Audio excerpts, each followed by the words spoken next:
Now, we're about to break the Idaho 4 cardinal rule on YouTube. You can't talk about Dylan Mortensen. Well, suck my dick. I'm about to talk about Dylan Mortensen. I'm JB Gunner. This is Crime Time. Today, we're going to talk about Ethan's family, who has now spoken out about Dylan Mortensen and her odd actions on that evening. I'm JB Gunner. This is Crime Time with JB Gunner. Let's do it. Bring it back.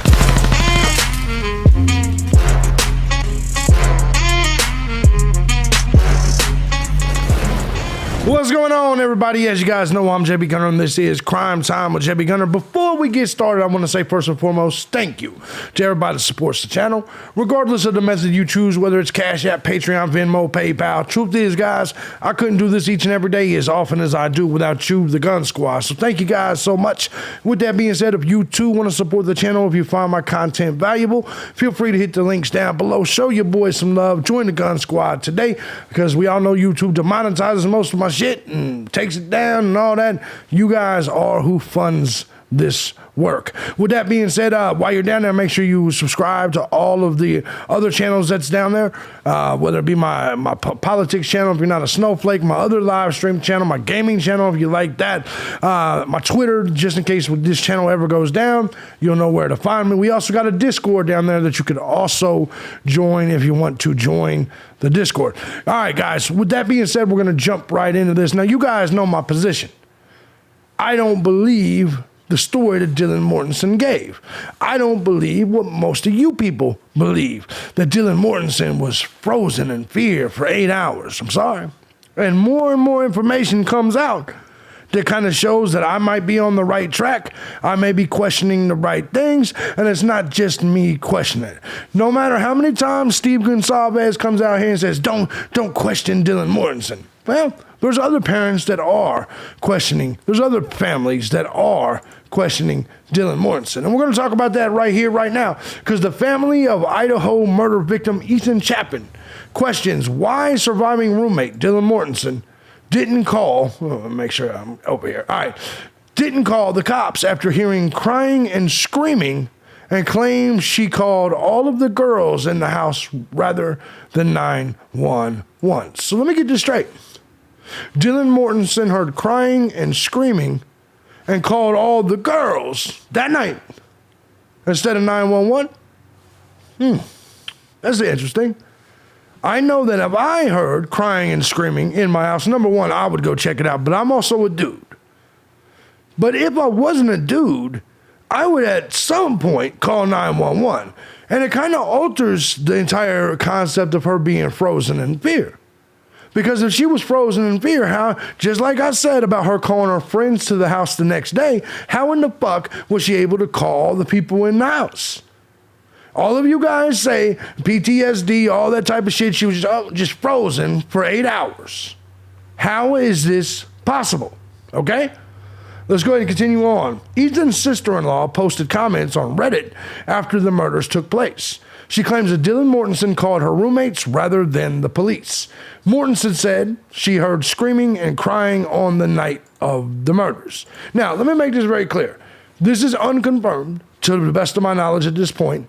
I don't know if this is Ethan's sister or not, but we got mainstream news articles talking about it. So, take it with a grain of salt, pinch of salt, whatever the fucking saying is. I don't know, because I'm not one of you fucking nerds. Anyways, I have no fucking clue. But take it however the fuck you want it. Take just the tip. You know what I'm saying? Mortensen said she heard screaming and crying on the night of the murders. I find that very interesting, right? Now, a family member of Ethan Chapin, like I said, sister-in-law, questioned why the roommate who survived the slayings did not call the police. An account believed to be Ethan's sister-in-law made several posts online before the arrest affidavit was unsealed for suspected quadruple killer Brian Koberger. And as we've already seen, whether it be the affidavit, the coroner's report, other reports that's trickling in, I don't know what to believe at all. I don't know what truth we've been given. I don't know what's accurate. I have no fucking clue. I'm just here to talk the shit with you about what we got. All right? His sister-in-law has since revealed that Dylan, who was in the property at the time of the killings along with Bethany Funk, called all the roommates after she heard screaming and crying, in quotation marks, coming from the rooms. So I want you to understand, we all question why Brian Kohlberger did not enter Dylan Mortensen's room. It was literally right there, right? So now she heard screaming and crying, did not call 911 at all, called her friends. The friends did not answer. And then what? And she saw the killer. She saw the killer. The people didn't answer the phone. And then what? She went to sleep for 8 hours? Are we being serious right now? Posting it in a thread on Reddit, she said Dylan supposedly called all the girls in the house after the crying and screaming stopped and no one answered. And she still didn't call the police. To me, that's very questionable. You have to question that shit. Here's the post itself. Yes, I hope it will come out what Dee heard. Dee supposedly called all the girls in the house after the crying and screaming. And by the way, we later found out in the affidavit that Dylan did hear shit. Remember, this was posted prior to the affidavit. 3 months ago, that says. This was prior to the affidavit. And then we find out in the affidavit that Dylan did indeed hear shit. Okay? So that adds some credibility to this post. She said, yes, I hope it will come out what Dylan heard. Dylan supposedly called all the girls in the house after the crying and screaming stopped, and no one answered. And she still didn't call the police. She needs to explain herself and her actions that night. I agree completely. She needs to explain herself and her actions that night. 911 caller was the friend who went in because Dee called him to come over because she was scared from what she heard that night. So she heard something, called all the friends that got murdered, then called a dude over. She called a dude over. He went in Zayna and Ethan's room first, then called 911. Why Dylan or Bethany didn't call the police once is the question. It's a very valid point. Think about all the phone calls they made prior to calling the police, but you motherfuckers want me to believe that Dylan was frozen in fear for 8 goddamn hours. Mortensen told the police that she heard several scuffles throughout the night, and we read that in the affidavit. Opened the door where she saw a suspect dressed in all black with a mask covering his face and heard one of her housemates say there's someone here. She also heard the suspect say, it's okay, I'm here to help you, as he wandered the house committing the atrocity. Police confirmed that a 911 call was made from the phone of one of the surviving roommates, which would make sense. It would be probably Dylan's, who requested help for an unconscious person, though it has not been confirmed who spoke to the police. Of course, the questions have come whether Dylan was frozen in fear or not. So the picture's starting to come together. The sister said 911 caller was a friend who went in because Dee called him to come over because she was scared from what she heard the night before. He went to X and E's room first and then called 911. Why D or B didn't call the police, that's the question. X and E were in her room. Now, that could be countered if you believe that the recent report that Ethan was killed outside the room, in the hallway, doorway, wherever the fuck it was. We all know what Mortensen stated in the affidavit. The roommate did not contact authorities for 6 hours, despite hearing several of her roommates in distress, as well as witnessing the killer. That has to be questioned. After the man moved towards her, check this shit out. She said that she remained in a frozen shock phase as he continued past her, but let her survive. The relative added that both Zena and Ethan was found in the room. I'm curious about that, obviously. Obviously curious about that. And y'all people that keep saying Dylan's a man, fuck you. Fuck you. I mean, her face, she's got a butter face. Let's not act like she ain't got a butter face. She looks like she's got a failed lip injection. But come on with the bullshit. Come on with the bullshit. That's a chick. That's a chick. Stacey Chapin said that nothing has changed since Kohlberger's arrest and that mourners should direct their anger elsewhere. Sources claim that her fingers were nearly severed from the student trying to fight back. This we're talking about Zena, and with her father, Jeffrey Kernodle, giving the same information in November. He told CBS 5 the autopsy report showed that his daughter's skin showed bruises torn by the knife. So she definitely fought back. A lot of these initial reports that we heard are starting to come out as true. Now, the question has to remain here. By the way, I want to also say something while we're here and we're dressed. Check this shit out. And I hate bringing this dude up. Can these investigators please stop doxing people? Let me show you what I'm talking about, okay? Dylan Mortensen's father sued Idaho for. What does that got to do with the case? And all it was is that he owed his bank a little bit of money. And of course, this motherfucker comes out and says, well, was he stressed out about the murders? Why can't he pay his bills? Coming from the dude that sued the Appalachian Trail, that sued, and so this dude does background checks on everything and everybody. Look at this. He did it on the woman that we talked about in the last video. Woman in love with Brian Koberger, evicted. She got evicted a long time ago. And his words was she shouldn't be looking for love since she has trouble paying her bills. Everybody's got a fucking eviction almost.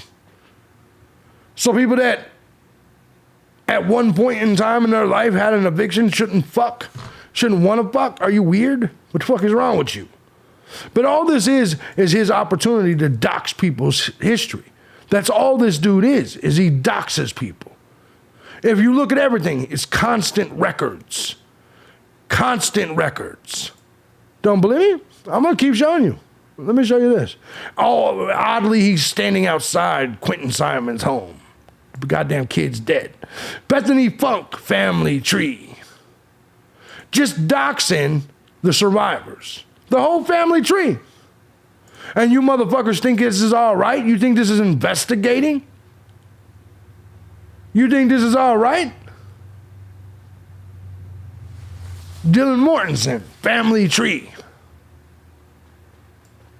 Y'all think this is all right?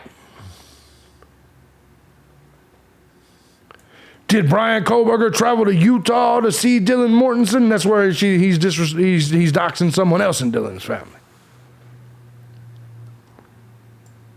That's all I'm saying. And shit like that just bothers the fuck out of me, right? He's going to someday dox the wrong person. He's going to get his little fucking ass crushed. Somebody is going to eventually get pissed off. Somebody already did. Somebody already busted his shit. And the Brian Laundrie case. And then he cried like a little bitch so the police would come get him. That's what he does. He's a provocateur. And then when a real fucking man busts him in his shit, he wants to send the real man to jail. But yet he wants to stand outside people's houses with megaphones and shit and provocateur. And dox people.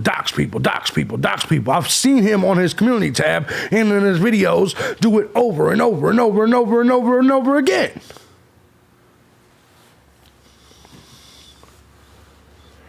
Meanwhile,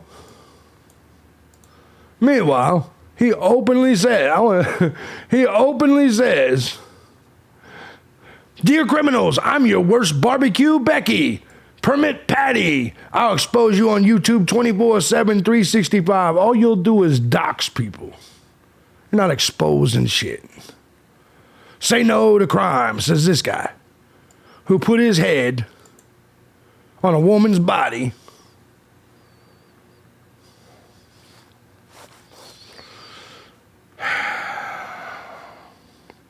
I hate this goddamn community. Anyways, so we're getting back to Dylan. All right. Look, man. I think it's obvious that the questions exist. And listen, there's so many of you that are like, leave her alone. What do you mean? Then answer the goddamn questions. Why did she freeze for 8 hours? Simultaneously, after she went out the door 3 times, saw the killer, heard the screams, called her friends, called the fucking victims, made all these phone calls, except for a phone call to the police. And you want me to not mention it? You want me to just let it go? Do I think Dylan killed anybody? No, I don't. But do I think that there's something going on here that we don't know about? Yes. Do I think her story is a little goofy? Yes. And it looks to me like Ethan's family even believes the exact same thing. That's the truth. Ethan's family seems to believe it, seems to wonder. I'm curious what you guys think. Do you really believe she was frozen for 8 hours straight, but yet simultaneously, while frozen, called everybody? Guys, I'm JB Gunner. This is Crime Time with JB Gunner. If you like what I do here and you want to support the channel, hit the links down below. Let me know in the comments section what you think about this. It's a crazy fucking world. I'm going to try to go live today. We'll see what happens. I got one scheduled, but we'll see how that works out. I'm going to get you guys this video out this morning as well. And let me know what you think, man. This Dylan thing gets crazier and crazier. And here's the thing. I'm going to be honest with you. So many of these stories start to change. The leaks change. There's something's not adding up. Was Ethan found in the hallway or the bedroom? Right? Clearly, what she said about Dylan hearing the screams matches what later came out in the affidavit. The coroner, ultimately the dad of Zaina, saying that she had cuts and slashes on her hands. We later found out that's the truth in this new leak. Something ain't adding up, guys, but I'm curious what you guys think. I'm telling you, man. I think Dylan was not involved, but I think she knows who did this shit. I think there was drugs involved. I think she used the time to get rid of the dope. Something ain't right here. Something is not right here. Guys, I'm JB Gunner. This is Crime Time. I'll see you guys in the next video. Hope you guys are enjoying the content. I'll see you next time. Peace out.